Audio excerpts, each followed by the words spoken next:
Agora você ouve uma palavra de vida com o pastor Érico Rodolfo Bussinger.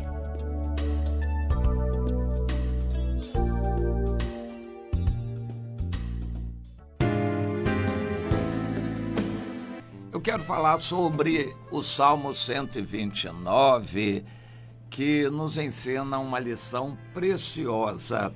Mesmo debaixo de perseguição, o servo de Deus prossegue. Qual deve ser a nossa atitude quando somos criticados, quando somos perseguidos, quando somos caluniados, quando somos interceptados, atrapalhados e até atacados? Qual deve ser a nossa atitude? Jesus resumiu em uma expressão muito interessante. Quando derem um tapa em você numa face, vire a outra. A pessoa, em princípio, vai ficar envergonhada. Ela não esperava essa atitude sua. Mas quando o cristão age dessa maneira, desmonta a outra pessoa. Mas isso precisa ser entendido. Às vezes não é só um tapa. Um tapa é uma expressão simples. Na verdade, um colega de trabalho está nos pisando o tempo todo, por trás de nós, falando mal, denegrindo a nossa imagem e o nosso trabalho. Você já passou por isso? Às vezes é o próprio chefe que está pisando em você, desfazendo do seu trabalho, falando mal de você. E aí, como é que fica? Qual deve ser a nossa atitude? Eu já errei muito. Eu creio que a maior parte dos cristãos erra. Às vezes nós nos defendemos, às vezes nós nos levantamos contra a pessoa, queremos nos vingar. Às vezes queremos fazer justiça e vamos denunciar a pessoa para outros. Tudo isso eu já fiz e não adianta. E não era de Deus. Mas era uma expressão da minha carne, sofrida, angustiada, pisada. Mas Deus não queria que eu agisse pela carne. E por fim, em situações várias, Deus me mostrou como eu deveria agir. Assumir riscos, prejuízos, perdas, abaixar a cabeça e não me vingar, sair de perto, continuar o meu trabalho, orar por aquela pessoa, amar aquela pessoa. Coisas difíceis, mas é assim que Deus espera dos seus servos. Vamos ao Salmo 129. Era um cântico de romagem, digamos assim, um corinho, uma música pequena que os israelitas cantavam quando eles estavam em viagem para as festas do Senhor. Nada de celular, televisão, filmes, distração. Eles estavam caminhando para as festas do Senhor, já se preparando. Eu me lembro do apóstolo Paulo, junto com o Barnabé, quando foram convocados para o concílio, o primeiro grande concílio da igreja, relatado em Atos dos Apóstolos, capítulo 15, eles estavam viajando e aproveitando as oportunidades para, no meio do caminho, edificarem os irmãos, fortalecendo-lhes a fé, evangelizando outros que não eram ainda do Senhor, aproveitando a oportunidade e indo, fazendo a obra de Deus.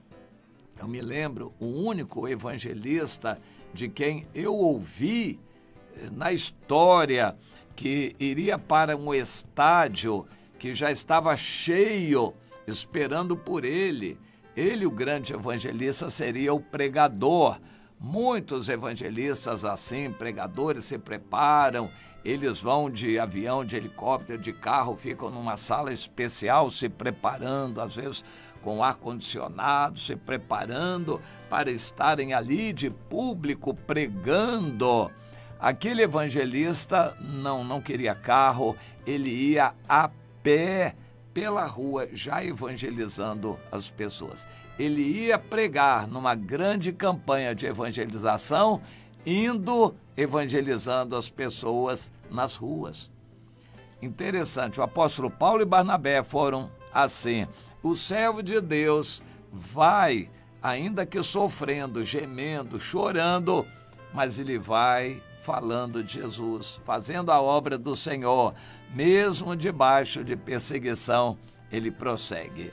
Aquele cântico, então, de romagem era cantado em louvores a Deus, numa preparação, enquanto eles iam para as festas, em geral, na maior parte em Jerusalém.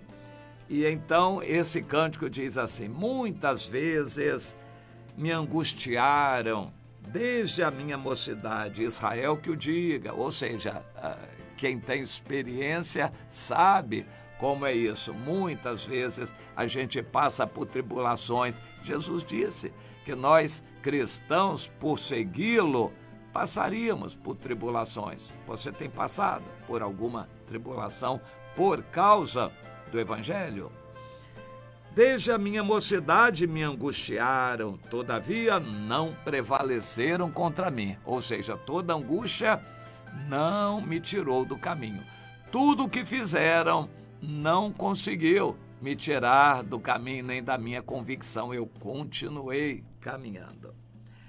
E ele continua, o salmista: sobre o meu dorso, as minhas costas, lavraram os aradores, ou seja, abriram as minhas costas, abriram longos sulcos, mas o Senhor é justo, cortou as cordas dos ímpios, ou seja, o Senhor não deixou que me matassem, o Senhor me deu livramento, não me impediu de sofrer, de ser torturado, mas me deu livramento para que eu não morresse.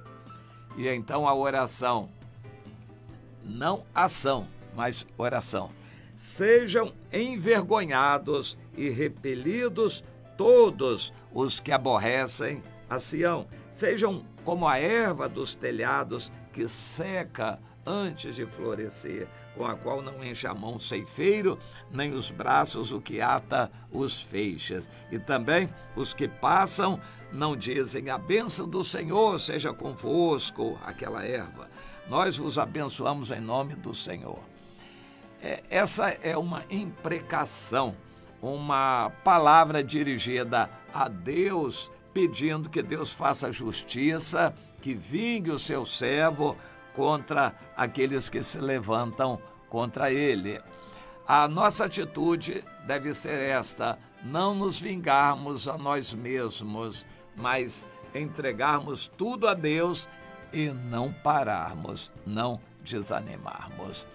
Quando Deus nos chama para a obra, e este assunto é bastante complementado no Novo Testamento, nas cartas pastorais, nas palavras de Jesus, como Deus espera que sejamos um testemunho vivo, falando de Jesus em todo lugar e não nos defendendo, não brigando, não nos levantando contra as pessoas que nos perseguem, mas continuando e perseverando na obra de Deus. Mesmo com a cabeça inchada de uma pedrada, com o corpo lenhado de chicotadas e torturas, como o apóstolo Paulo, a gente continua, caminha pregando o Evangelho, não se defendendo, não buscando satisfazer nossos interesses ou vingança, mas continuando